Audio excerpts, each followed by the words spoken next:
playAre. Real Madrid fans turning on Cristiano Ronaldo.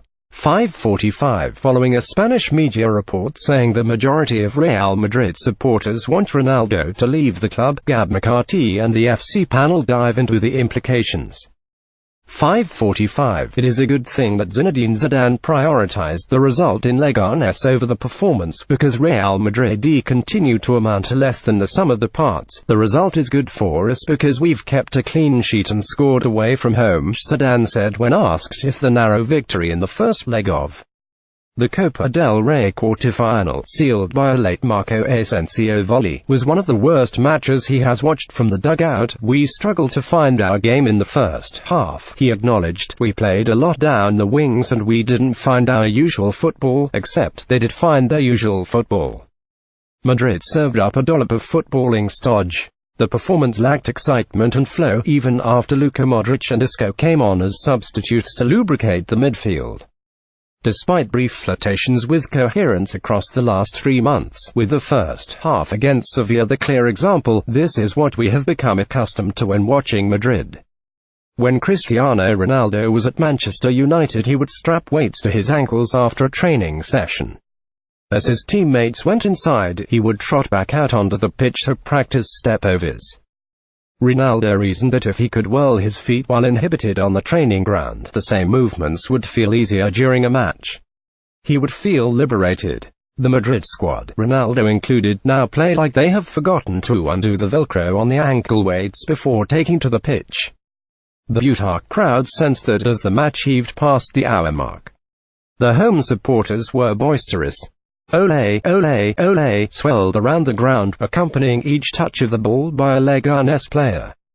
The white pocket of Madrid supporters responded with a demand to the team. "Echale huevos," they chanted, which roughly translates as "get into EM."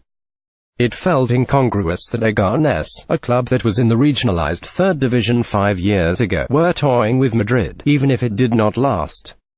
Rodrigo Jimenez, Alfredo Relano, the editor of AS, neatly summed up Zidane's conundrum. "Each time I see the main team play, I lament Zidane's lack of changing things about, but that sensation quickly evaporates when I see the reserve players playing so meekly, stumbling their way from game to game. The situation provokes a chicken-or-the-egg reflection.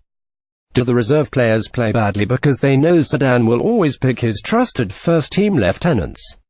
Or does Zidane always pick his trusted first-team lieutenants because the reserve players play badly?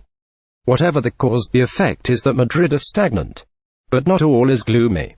If Zidane were to sit at his desk, pen in hand, and trace down the La Liga table, Deportivo would be among the teams he would mark with an asterisk as ideal opposition. Only Paco James obliging Las Palmas are more appetizing fodder after conceding 6 goals against Girona last weekend. Morale is low in A Coruña. Pepe Mel was sacked at the end of October and replaced by Cristobal Paralo, the manager of Deportivo's B team.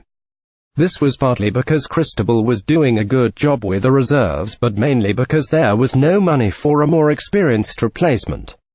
Richard Barrell then resigned from his position as sporting director at the start of January. He employed a "if you throw enough darts, you'll eventually hit the bullseye" approach to player recruitment, and threw most of his arrows into the sheet of plywood behind the board. Depor have not signed any players in this transfer window. This has left supporters frustrated, but unsure of where to direct the frustration. Many blame the players. A few blame the coach. Some see the erstwhile sporting director as culpable, while the president, Tino Fernandes, also has found himself in the firing line. "Somos gente marinera," or seafaring people, is the motto that adorns club billboards across A Coruña, accompanied by rugged sailors in Deportivo shirts. Galicians have traditionally looked out to sea for their livelihood. But Depor are in danger of drowning. Madrid, with Ronaldo and Gareth Bale returning to the team, know that a win will place them on slightly calmer waters.